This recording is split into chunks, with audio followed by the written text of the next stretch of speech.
Good evening, Whiskey Club members. Welcome to our May edition of Eureka Whiskey Club virtual tasting. As always, Trevor here from my home bar.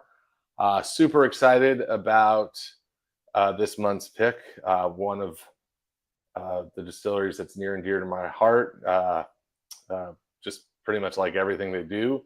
We're going to be joined by some people from Russell's and the larger distillery that Russell's is made at, which is Wild Turkey. As you can see, I'm sporting my hat tonight. So we will get into all things Russell's tonight, and hopefully everyone was able to get your pick. As always, I've made a small dent in mine. I also have the pick we did with them, I think 2 years ago, to kind of compare and contrast. But really excited to have be featuring Russell's this month. So a couple of housekeeping issues. Next month, we're going to be featuring our Weller Antique 107 non-chill filtered pick in your bag. We'll also have some extra bottles available for sale. Much like last year, if you want to buy an extra bottle, we are going to ask that you buy a bottle of something else in order to qualify for that purchase. But we are super excited to release that pick, and I know everyone is looking forward to it. So don't cancel your membership if you want the Weller next month. We also have released some exciting stuff this month. One of the things I'm most excited about, I know it's not whiskey, but this Cascanes pick. Cascanes is an amazing additive-free tequila brand that personally is my favorite. If you can see in the background, I have quite a few Cascanes bottles. And we did a pick with them that was aged in Four Roses barrels. This bottle, again, no, it's not whiskey. I know this is a whiskey club, but it's amazing reposado tequila aged in Four Roses barrels.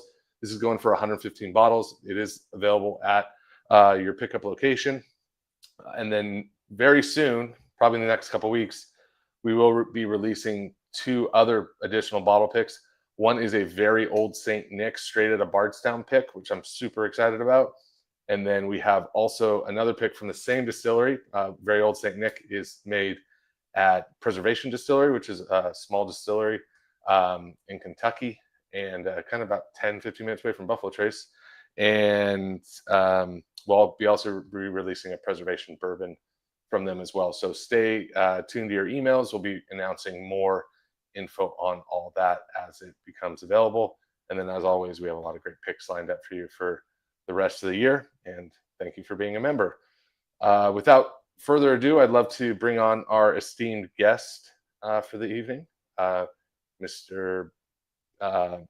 Hurwitz from Russell's Wild Turkey, American Whiskey Portfolio Ambassador.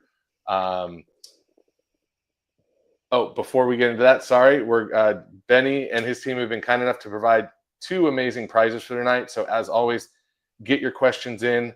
We'll dedicate the last 20 minutes or so to questions. I'm very jealous of what we're giving away tonight. Second place is going to be getting a barrelhead, a Russell's barrelhead, and a Russell's bartender apron. But the first place winner, and I am jealous, I don't have drums, but is going to be a bottle of Wild Turkey Generations, which is freaking amazing. So that is, get your questions in, and it's going to be a really hard choice for me tonight, narrowing down who the winner is.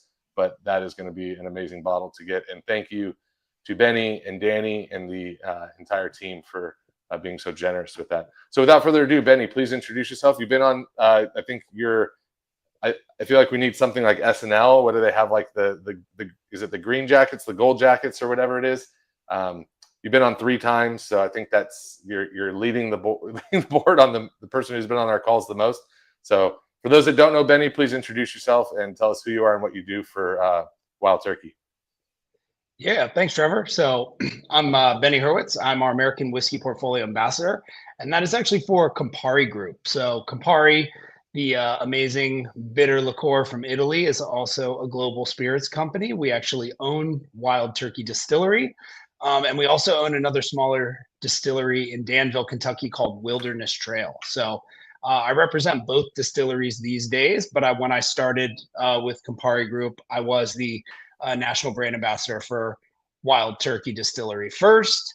And then we acquired Wilderness Trail in 2023, and I added that to my lineup. So who knows, maybe next time I'll be back, you guys will pick a Wilderness Trail barrel. We can do that sometime. That stuff's really, really awesome as well as turkey. So, Yeah, you we've know, had you've done, Haley on. I think Haley's been on twice, so oh, okay, maybe she'll be the next one to be part of the three-timer fair. club or whatever we That's want to call true. it. Yeah. Yeah, if you got her, you're in good hands. You don't need me. So, um, obviously, tonight we're focusing on the Wild Turkey Distillery, one of those legacy brands, just like the WL Weller you'll have next week from Buffalo Trace, just like Beam, Heaven Hill, Makers, Old Forester, you name it. When you think of bourbon, you should think of Wild Turkey and you should think of Russell's. They're synonymous with each other. Wild Turkey, of course, came first, but Wild Turkey wouldn't be what it is today without the Russell family. So I always like to start with a little history because I think sometimes folks forget, or maybe for those of you who haven't, been on and heard the Wild Turkey story before, this could be new to you, but we are one of those legacy brands. Our Wild Turkey 101 bourbon came out in 1942. So Wild Turkey 101 has literally been around for 83 years. A lot of folks know it as their grandmother or grandfather's favorite bourbon, or maybe their crazy uncle brought a bottle of Wild Turkey to Thanksgiving, or maybe you drank some Wild Turkey when you shouldn't have been drinking at all. These are all common stories that I've heard. In fact, one of my favorite things about this brand is the stories other people tell me about Wild Turkey. But the fact of the matter is, we've been around for over 8 decades. So people know the brand. And then our distillery, where Wild Turkey sits today, there's been a distillery for 150 years. So obviously, bourbon originated in Kentucky over 200 years ago. And in the 1860s, a family called the Rippies from Ireland came over and built the first distillery in Lawrenceburg, where Wild Turkey sits today. So the Rippey brothers built up that first distillery. Really wasn't until about 1869 they had their family name brand, Old Rippey Bourbon. And they kept that going all the way up to Prohibition. They did have to close, but in the 1930s, they were able to get things going again. They were able to bring back their previous master distiller, really rekindle kind of that love and that facility and that grounds that is so special. Where this distillery sits, we're right above the Kentucky River. So we've always had that great limestone water source. One of the most important things in bourbon, and why really most of it's still made in Kentucky, right? So the Rippey brothers kind of get back into it with their previous master distiller in the 30s. And then a company called Austin Nichols. They were the ones to actually create the Wild Turkey brand. They were the ones that came from New York. They were a wholesale spirits company. They were down in Kentucky looking to start a bourbon brand, sourcing from a place that was already making good bourbon.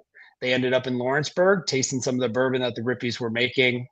As the story goes, they took some of the samples on a hunting trip. You can probably guess what they were hunting, and that's what inspired the Wild Turkey name. So really, that's where the Austin Nichols company, the company that created the Wild Turkey brand, and the Rippey family, who've run that distillery, or used to run that distillery, I should say, kind of collided, and where Wild Turkey originated. Now today, we still have a lot of the historic buildings and rick houses that the Rippey brothers used. Our oldest rick house on the property was built in 1894. It's 131 years old, and it still houses over 12,000 barrels that go into our everyday products. So, I mean, there's a lot of history there at Wild Turkey. Now, the next pivotal point in our history, and what would really lead to the origin of Russell's Reserve many decades later, is when Jimmy Russell starts working at Wild Turkey. So every bottle of Wild Turkey you look at is going to have Jimmy Russell's signature on it, and that's for good reason. He is our master distiller. So Jimmy started at Wild Turkey in 1954. He was only about 20 years old. He didn't know he was going to become the master distiller. He was just looking for a job. But he was taken under the wing of Bill Hughes, the previous master distiller, and over the next decade and a half was really kind of brought up and taught everything from growing the yeast for fermentation, the distillation process, and then obviously then the maturation, the batching, the blending of the products to create, the Wild Turkey bourbon. So Jimmy in 1976 would become the master distiller. And my favorite part of the story is Jimmy's still around. So Jimmy is now 90 years old. And last September, we celebrated Jimmy Russell's 70th anniversary. So this guy's literally worked at Wild Turkey for 70 years. We still consider him our master distiller. He comes now, when you think about that, and when he was kind of in his prime in the late 60s, 70s, 80s, right? He is from that same generation as Elmer T. Lee, Booker No, Parker Beam, all these other legendary master distillers. If there was a Mount Rushmore of bourbon distillers, Jimmy would be up on there with all those guys. So, he's kind of the last one from that generation. His son, Eddie Russell, who is our more active master distiller these days, started at Wild Turkey in 1981.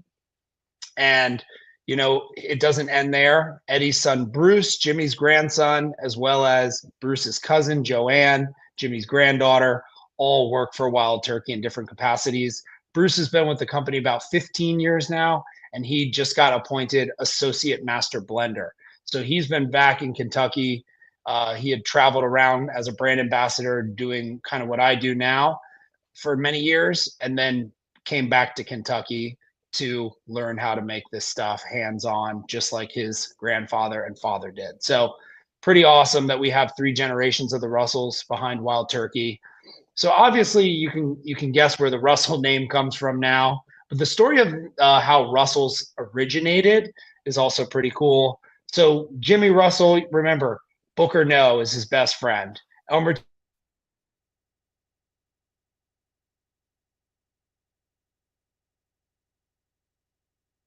on the front of a bourbon bottle. So I think Jimmy, we lost you there for a second. Ben. Yeah, I'll jump back about 10 seconds. So the Russell's Reserve story, it's a little different because Jimmy Russell never really wanted his name on the bottle as the main product, right? He would say, I make Wild Turkey. That's what I do. But his best friend, Booker No, had Booker's bourbon. Elmer T. Lee had his name on the bottle in the 90s. And by the late 90s, Jimmy still was kind of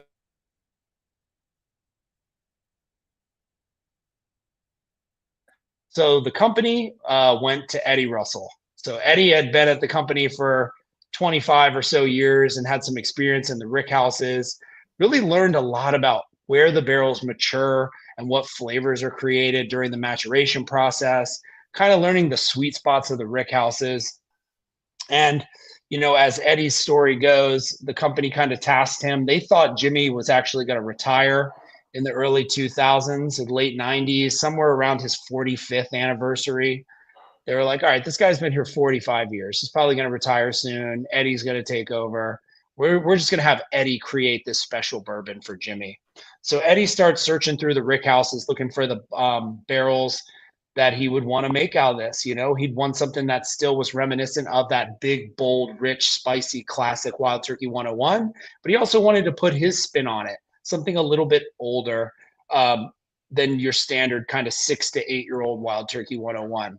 So he started searching around these different floors of the rick houses. And what he noticed is in a lot of the middle floors of the rick houses, there was barrels that had a bunch of samples taken out of them. The way he could tell was that there's only 2 ways to take a sample out of a barrel. The first way is you roll the barrel out of the rick, and if it's in the middle, it's a pain in the ass. You got to move a bunch of barrels to get to it. You got to beat it with a hammer to get the bung out, and then you can thief with your whiskey thief out of the hole and get a sample. The other way, which is much easier, is you shimmy in between the ricks if you're skinny enough, and you can drill into the barrel head. The bourbon starts shooting out the side. You capture it in a little bottle or a glass.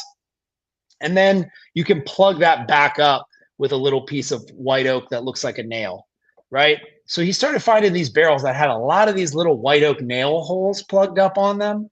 And he started to realize this was some of the stuff Jimmy really liked. Jimmy was the one taking the bourbon out of it.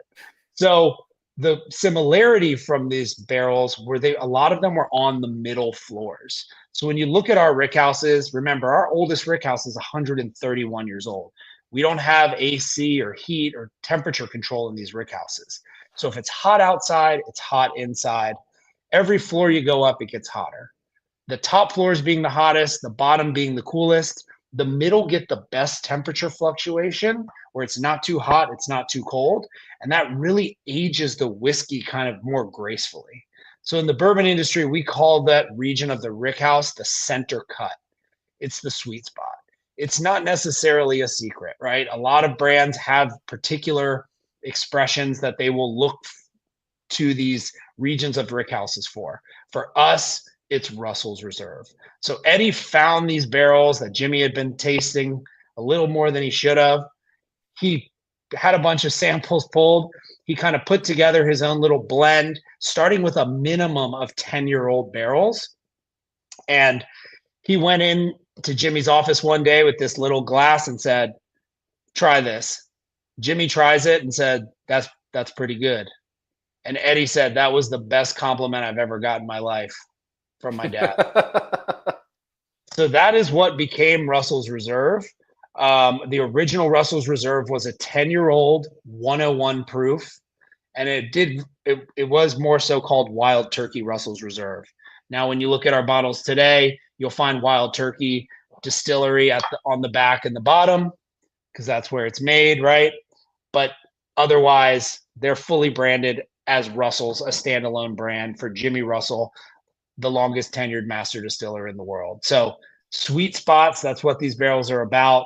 Single barrels, higher proof in some cases, like with the single barrels tonight, they're going to be 110 proof, non-chill filtered, full flavor, pretty close to what it would be out of the barrel. They are not full barrel proof. We do add a little bit of water to them and bottle them at 55 ABV. So I know we got a bunch of questions coming in, it looks like. So I got some questions here before we dive into the audience Q&A. So I guess one thing that you just said is what's the reason for 110 proof for the single barrels? Why not release everything at cask strength? Yeah, so when this product came out in 2013, single barrels, they still weren't kind of the everyday norm. And when we originally released this product, it was a single barrel for the general market, right? So bars and liquor stores weren't necessarily picking their own Russell's barrels quite yet. That would happen very soon after. But with us and with Jimmy Russell, he always likes a little bit of control. He's all about consistency. For the first 25 of his years of his career, the only thing he really made was Wild Turkey 101, right? And even if you think about it, we still only make our bourbon one way in the beginning. It's how it ages is what makes these barrels unique and makes them different. So Jimmy likes to control things a little bit. And by picking these barrels around the same age and adding just a little bit of water to dilute them to 110 proof, it gave him that control that he could feel comfortable knowing that Russell's Reserve single barrel would have some consistency, even though each barrel will have some nuances that makes it unique. But really, that's what it's all about. The other thing that you got to consider is our barrel entry proof is 115. So by law, bourbon can't go into the barrel above 125 proof. For us, we think that's a little too high. We don't want the alcohol to extract the flavor out of the oak too fast. So we go in just a little bit lower at 115. And then these Russell's barrels, which then age on those middle floors, we find a lot of times they don't shoot up in proof like you'll see a lot of other barrels on higher floors. Because often on the lower floors, they even go down a little bit in proof. In the middle floors, they go up, but not too much. So, for example, a lot of these barrels, when you probably tasted them, if you could recall, because I know you went to Kentucky for this pick, there probably wasn't anything above 120 proof. So maybe 118, 117. Even a lot of times we see them stay around 115 where they went in. Bruce is, I think if I remember correctly, Bruce didn't want to tell me the proof of any of them when we tasted them, just because he wanted me to taste true and not be influenced by proof or anything like that. So I don't even think he told me when I tasted the barrels with him what proof everything was. I think maybe asked at the end, and he kind of gave me some clues, but never really told me the exact proof of anything. Yeah. Yeah. Well, that makes sense too. I think that's the best way to taste because a lot of times, No, you could be, 100%. yeah, it's easy to influence people. So point being, I guess though, in those middle floors, we don't see the proof shoot up too much. So when we bottle at 110, it's still pretty close to barrel proof. Let's say, for example, we average somewhere in between 118 barrel proof for some of these middle floor Russell's barrels. Then they're being bottled at 110. So Jimmy Russell told me once it only takes 1 gallon of water to dilute 100 gallons of bourbon, one proof point.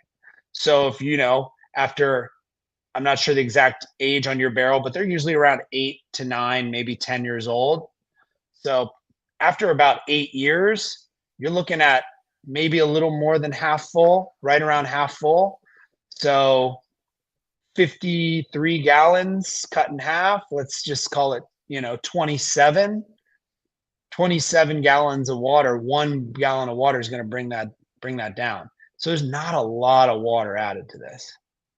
Yeah, it's delicious regardless. I was just curious why that was. Yep.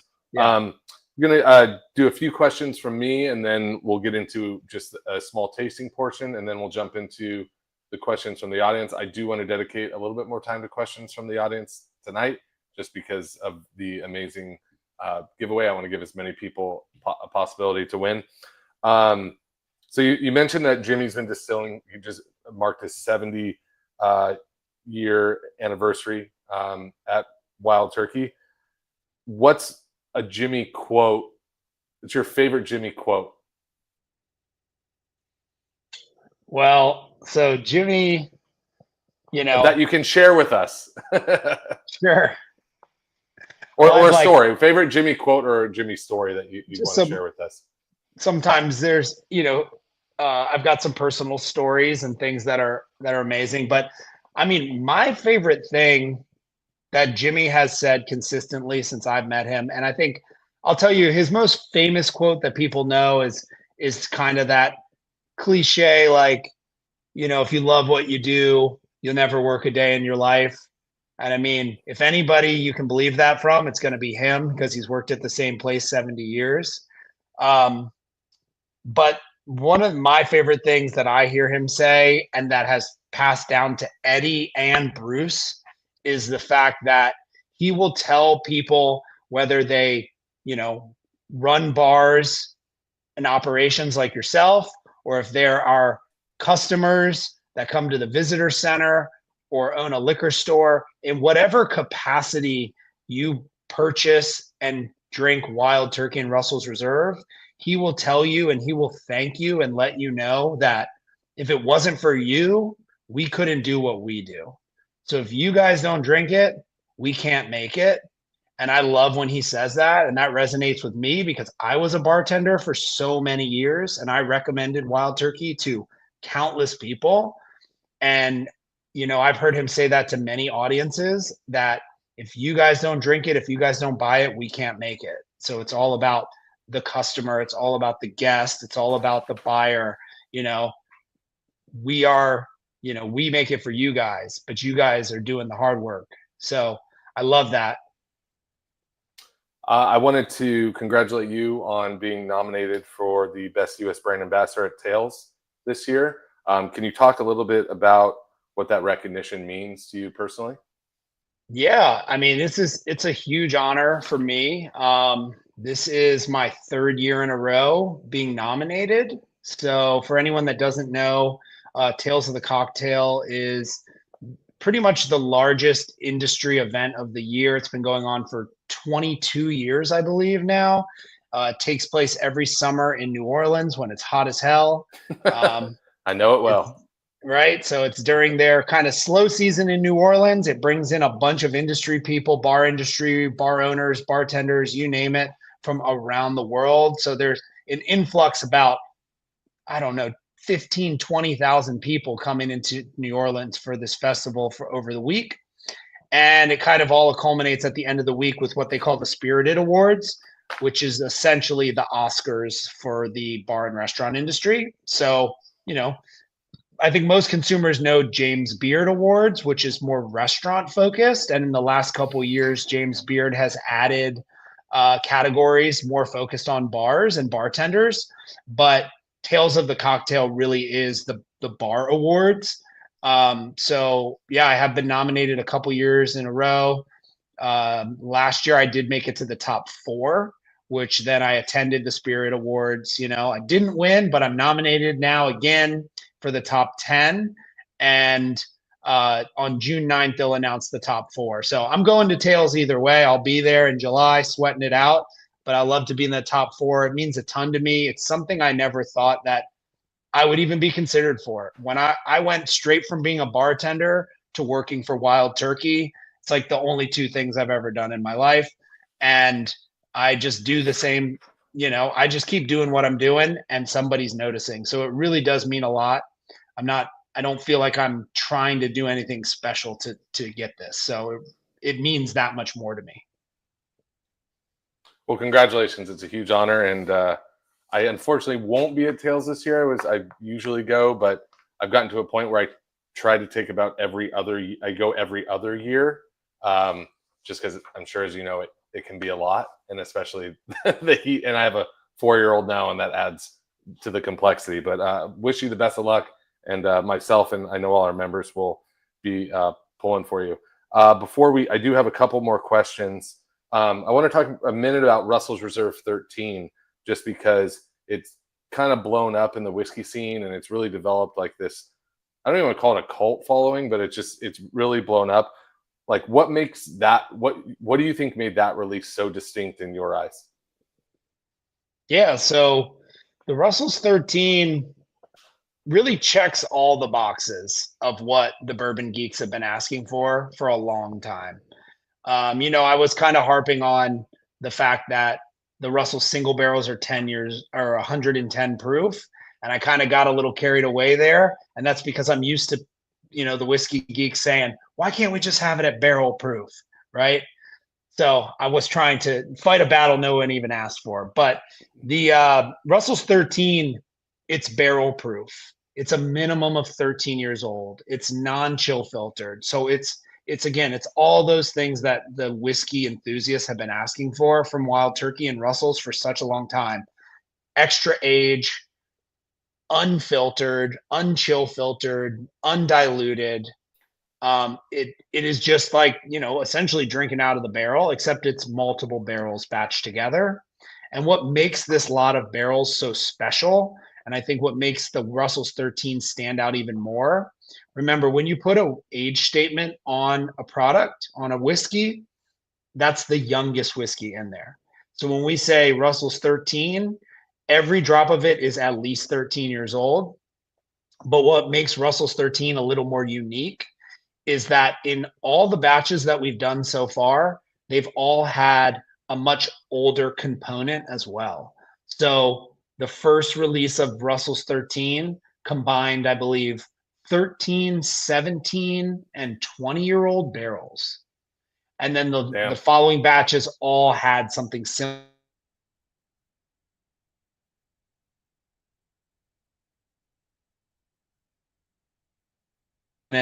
So it's big, it's bold, it's oaky, it's not filtered, it's not diluted, and that's what everyone wanted. So people went crazy when we released that first batch, and we've got another batch of that coming here in a couple months, I believe. Nice. Well, it's phenomenal whiskey. That in the 15-year, you know, it's you know, all the nerds love it. So congratulations on the success with that. One more question, then we're getting into tasting, and then I have a couple more questions, and then try to get to questions here in about the next 5 to 10 or so. You've built educational tools for bartenders, you know, former bartender as well, across the U.S. Like, what's your biggest philosophy when it comes to teaching people about whiskey? That's a good one. So my biggest philosophy, I don't know if I have one. I mean, I think for me, it's just like I like to get across, how special bourbon is, especially, because I am focused in the US. So I'm talking to people that live in the country where bourbon's from. And a lot of people are, loving agave spirits right now, tequilas, mezcals, you know,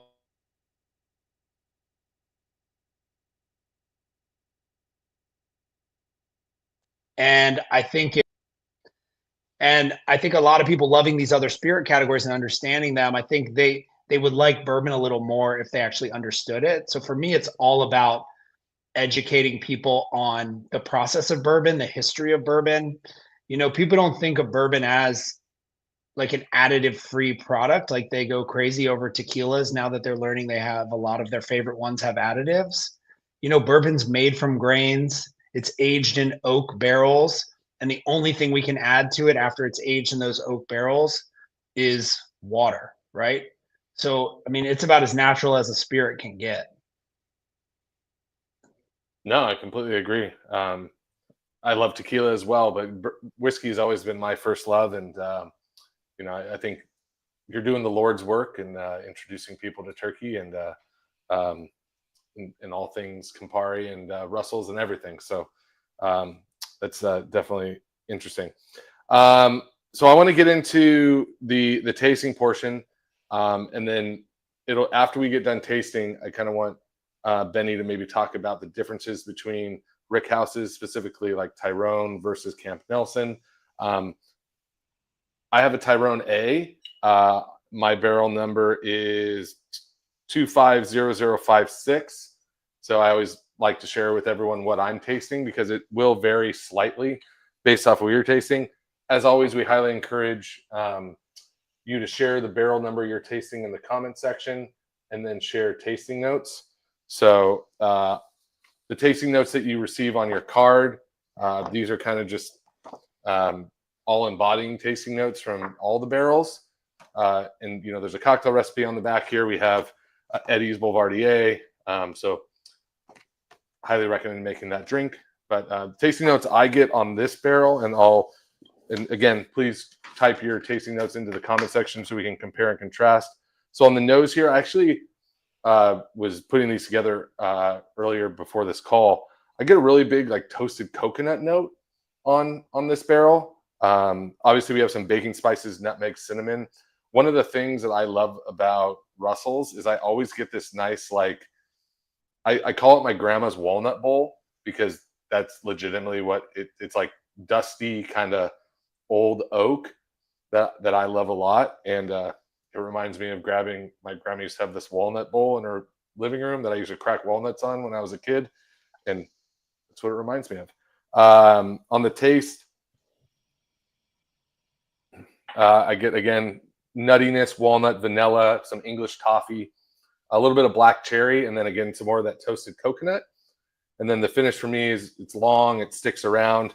And on that back end, that black cherry sticks around with a little bit of that oak. So let's look into here. See what everyone's drinking.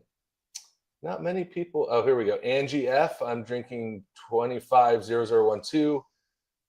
Thai A, floor 4. I get toasted vanilla bean and a general nut flavor. Smell is amazing.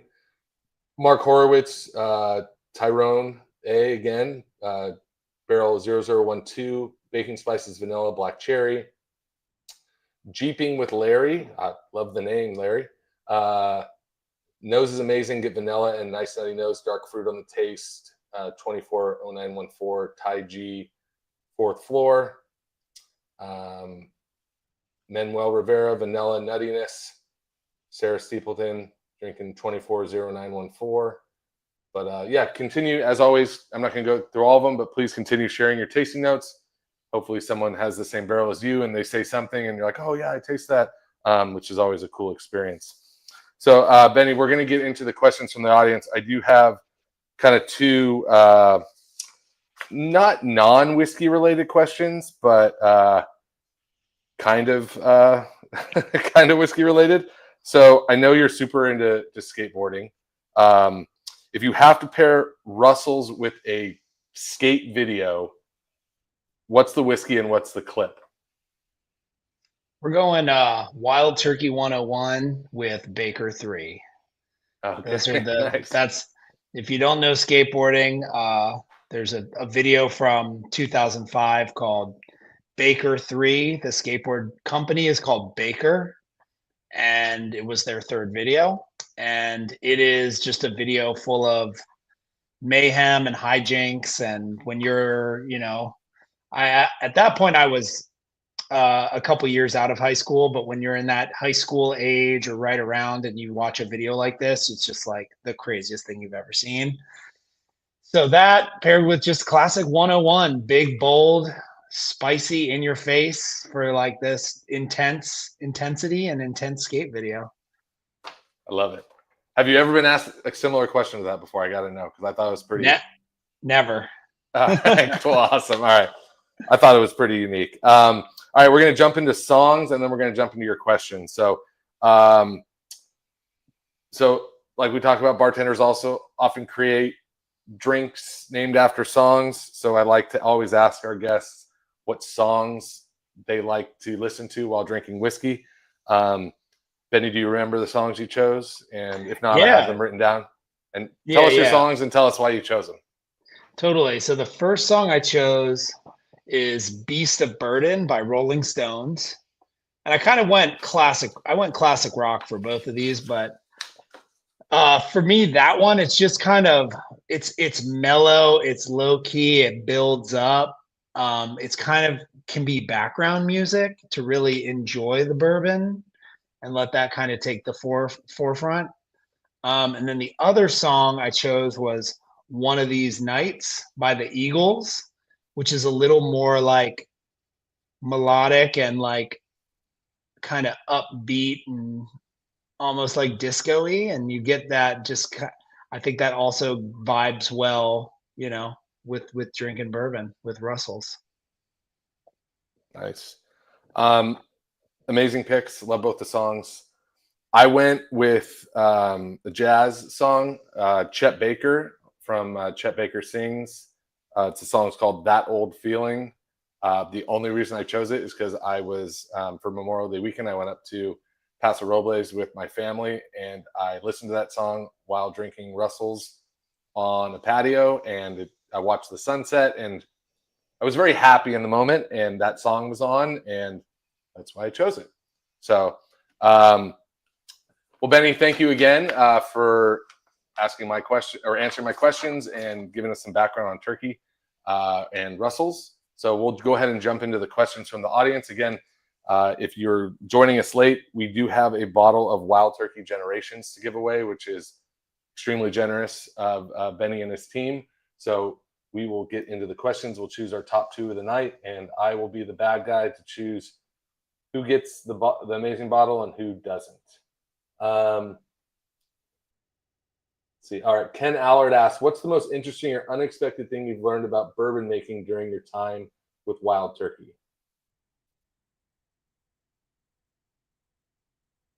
Did we lose you, Benny? Oh, no. Hello, hello.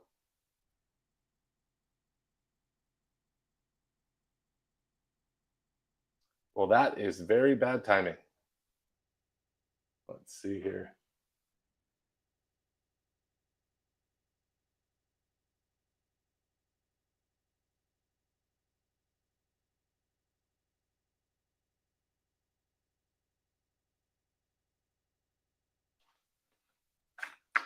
All right. Well, while we hopefully try to get Benny back, I will see if I can answer any of these questions. I don't know. So maybe let's get into why this, how this pick happened. So usually we've talked about in the past is that sometimes the distilleries will send samples to me and they'll send a bunch of samples to try. I was lucky enough to go to Kentucky in November and tour the Wild Turkey distillery and taste through barrels with Bruce Russell, which was an extremely special experience. I think we tasted through about 20 different barrels. We did, I think we did 10 Russells and 10 Wild Turkey Rye. So we do have a Wild Turkey Rye pick that's coming out later this year, similar to the I can't remember what it's called. I thought I had my bottle still, but we did like 3 years ago. We did a Wild Turkey Rye pick. We'll be doing that again this year. But all right, Benny's back. So he's the interesting one. I'm less interesting. So I'll stop stalling and get back to Benny. Benny, did you hear the question, or do you want me to reread it? I fully dropped off, so I'm on my phone now, but I did not hear the question. Yeah. You're good. So we're getting into Q&A from the audience. Ken Allard says, what's the most interesting or unexpected thing you've learned about bourbon making during your time with Wild Turkey? I do want to get to as many questions as possible, so I hate to put a time change on you, but maybe just keep the answers somewhat short. Yeah. I mean, I just think one of the best things is the connections between all the brands that are a little more behind the scenes that people don't know. I don't know how much I can elaborate on it, but a lot goes on behind the scenes, and bourbon brands really help each other out when they need to. So, I mean, and just as an example, back in the 90s, Heaven Hill had a devastating fire, and, other big bourbon brands help supply them with bourbon to keep their brands going. So, things like that still happen today. You never know. Sarah Steepleson wants to know, we kind of asked this a little bit, but she said, what's the craziest story you've heard from or about Jimmy? And I'll just say Jimmy Russell in his prime, probably the longest prime any human being's ever had. He, even in his 60s, because he's 90 years old now, this guy was known for closing down a bar and having people miss their flights, staying out late with him. That tracks. Yeah. Larry Locke asked, does Wild Turkey age other bourbons in the center cut like Russell's? Seems like Pappy somewhat similar to Russell's story for Buffalo Trace. Well, yeah, other brand, yeah, like Buffalo Trace, other brands are going to go to middle floors. For Wild Turkey products, it's mainly going to be single barrels, Russell stuff, but a lot of our products are made in large batches. So something like Wild Turkey 101 is going to have barrels from all floors. So middle floor stuff does go into other products, whereas Russell's stuff is mostly, if not exclusively, middle floors.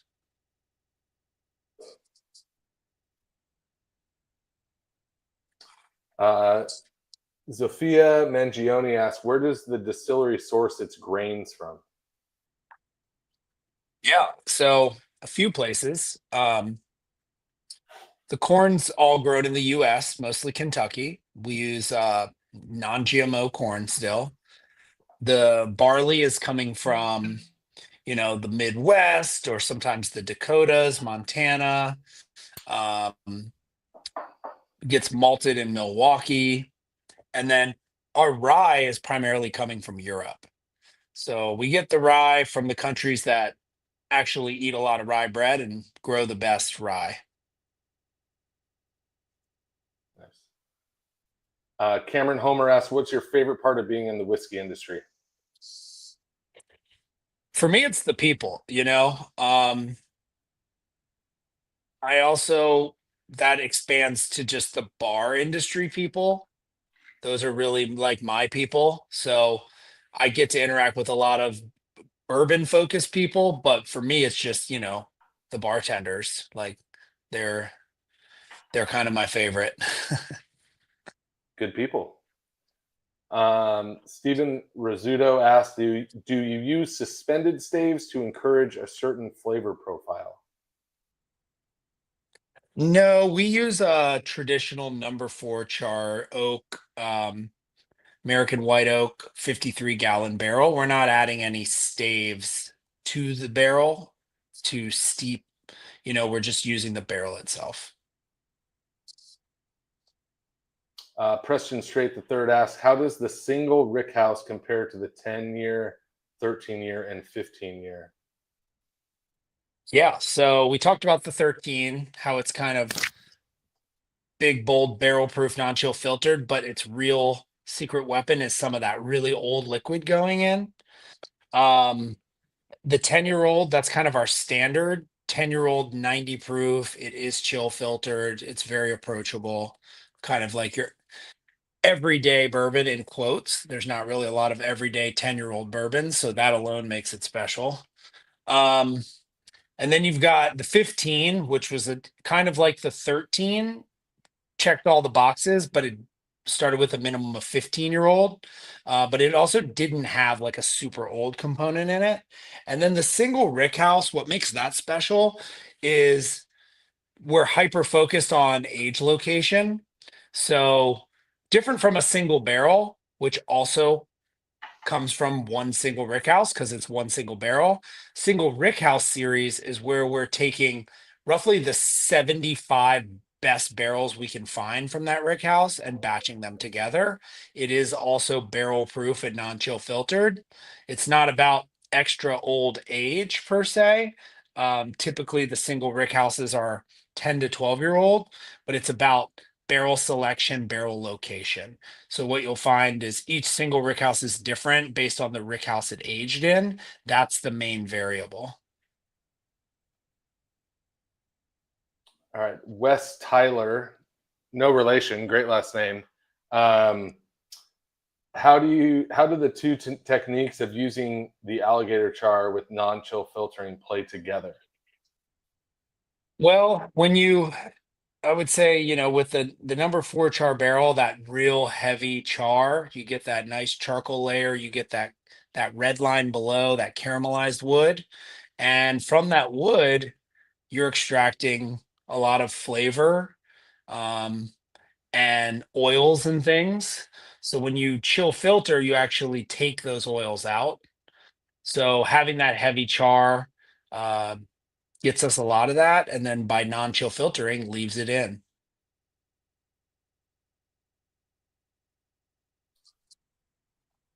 Jonathan Kane says the Wild Turkey 8 year is incredible. Will we see a Wild Turkey 10 year at any point? So unlikely.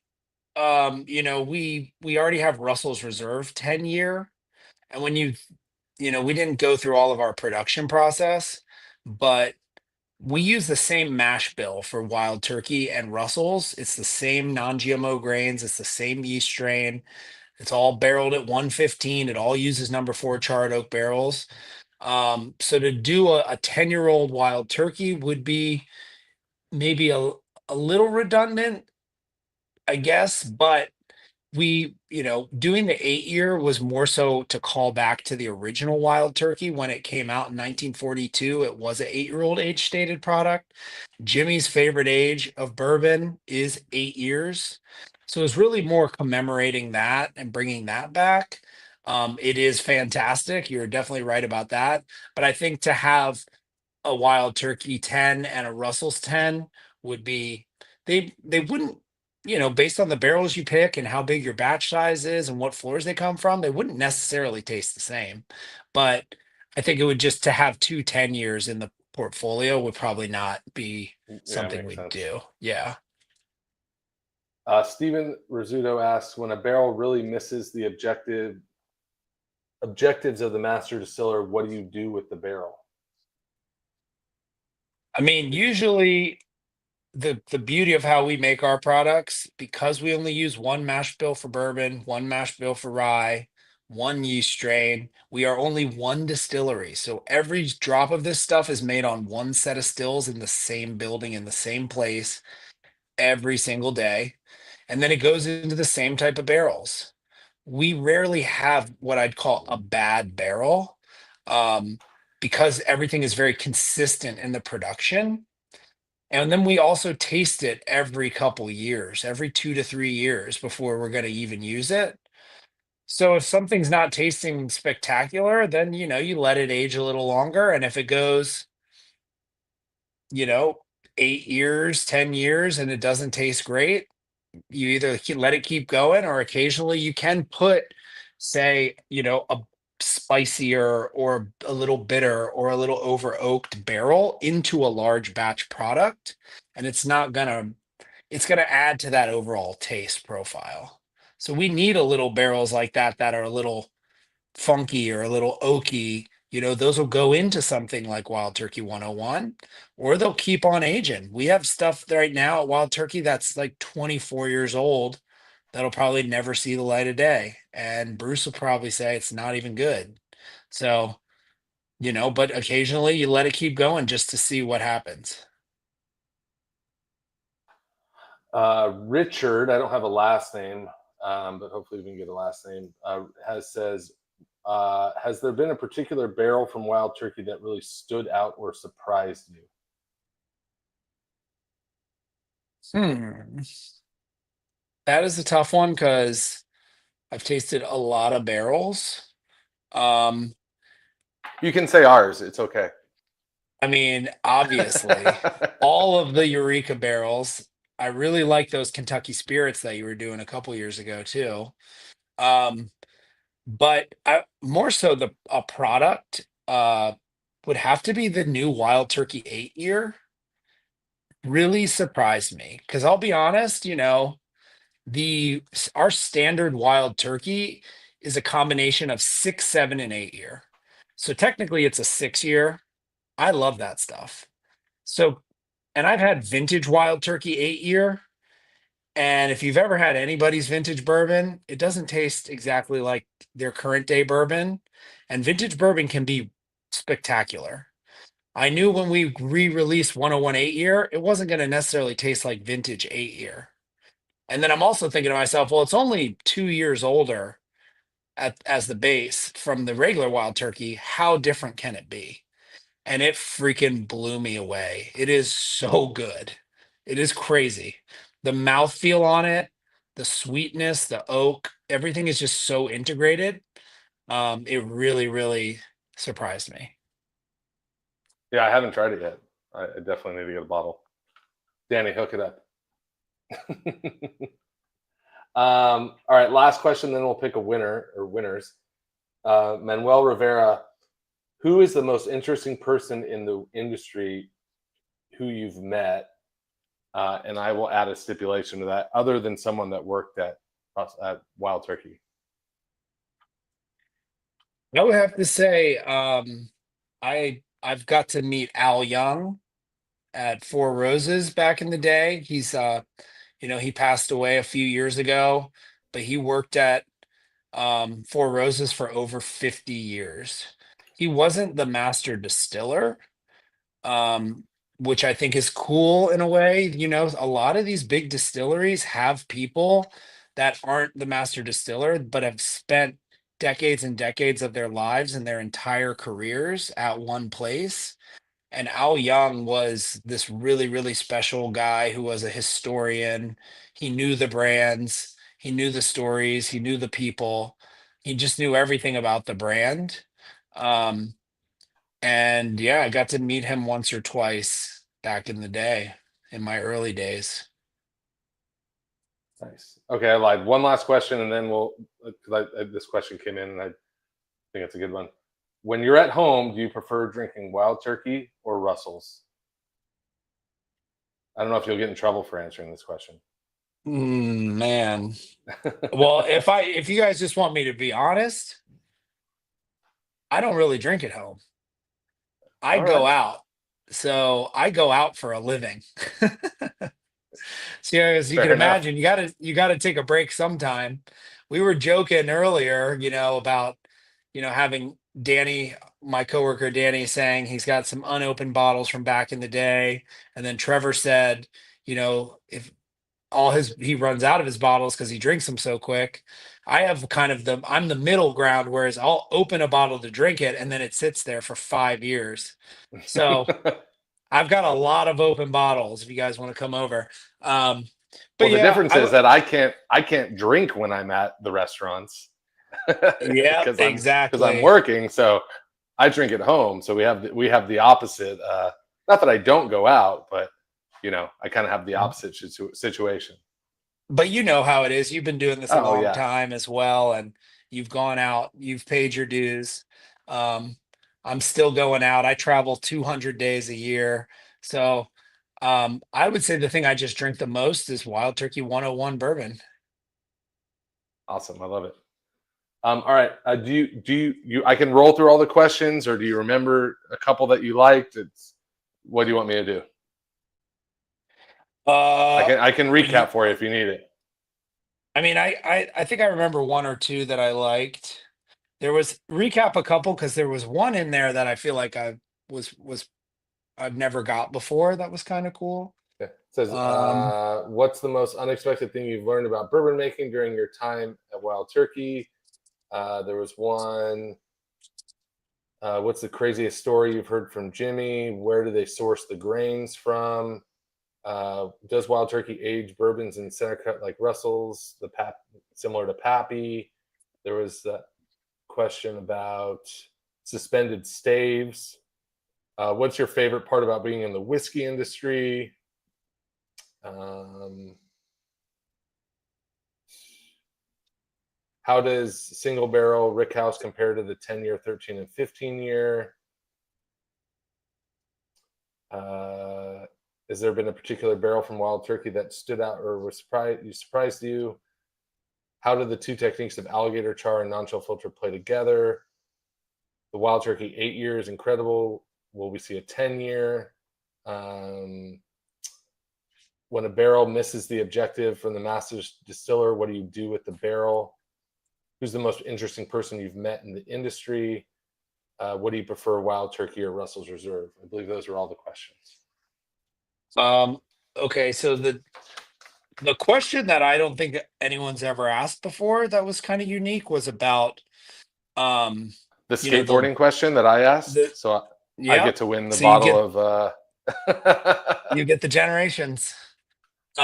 just Actually, the one about the barrel char and the non-chill filtering connection, that one almost like kind of stumped me a little bit. I had to like really think about it because no one's ever asked it something like that. Um, because like, non-chill filter is becoming more popular. Not a lot of people know what that means, and you don't really think about why you would chill filter. Um, and it's, you're getting these lipids, these oils, these fats during maturation. And yeah, I thought that was a cool question. And I did like the question that was kind of like, tell me the difference between Russell's 10, 13, 15, and Rickhouse. Because I also think that's kind of important. A lot of people don't think, or I've even heard guys that are more or less bourbon experts say like, what's the big deal with single Rickhouse? Because it is kind of hard to understand what makes that product $250 a bottle if you don't know. So I like that question. I like to explain that to people. I like to explain that that single rickhouse is special. It is like 70-ish barrels from the best floors and the best barrel essentially out of tens of thousands of barrels from one rickhouse. all right. You're making my job tough here because I really like both those questions too. I think this is maybe the hardest decision I've ever made on this call. All right, Wes. All right, Preston. Don't hate me for who I choose here, but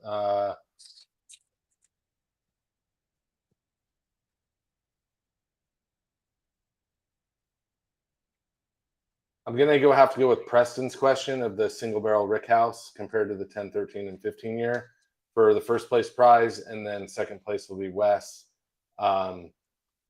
So, Preston, congratulations! You're going to be getting a pretty phenomenal bottle. Wes, congratulations! You'll be getting a again. I know it's not the same, but you're a winner nonetheless. You'll get a barrel head and an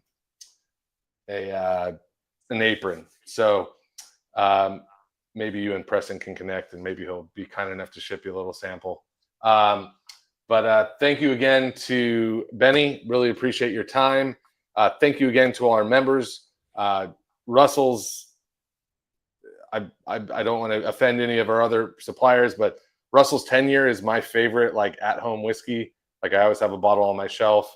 So Russell's and Wild Turkey is just, I love it a lot. And I was really honored to be able to go out to Kentucky and do the pick with Bruce. And thank you to Benny and thank you to Danny for putting this all together. And I hope everyone has a great evening.